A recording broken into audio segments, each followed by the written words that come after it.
Six Points, Texas. Cool and cloudy in Little Europe. Expect snow and sleet on New York Street, and we've got a high chance of fog and precipitation from Skull Island, Amity Island, and Isla Nublar. That's your forecast for today. Now here's a look at what's going on in your neck of the lot.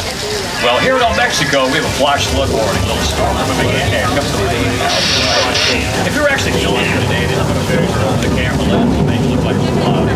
Great effects are simply done with water. Okay, guys, thanks for the rain demonstration. You can turn the water off now. Hello. Turn the water off. Oh, this is not good. We get too much rain in Southern California. We have flash floods, mudslides. We're okay as long as you don't hear a rumbling sound. Yeah, look at Southern right now. On top of the hill, grab the flash flood. If you're sitting on the left side of the tram, left side, take cover. Keep those cameras covered because the water's going to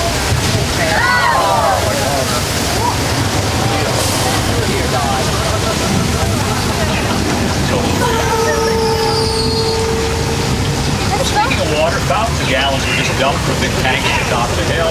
Back up to the top, all recycled. We don't use it. We call this part of our backlog.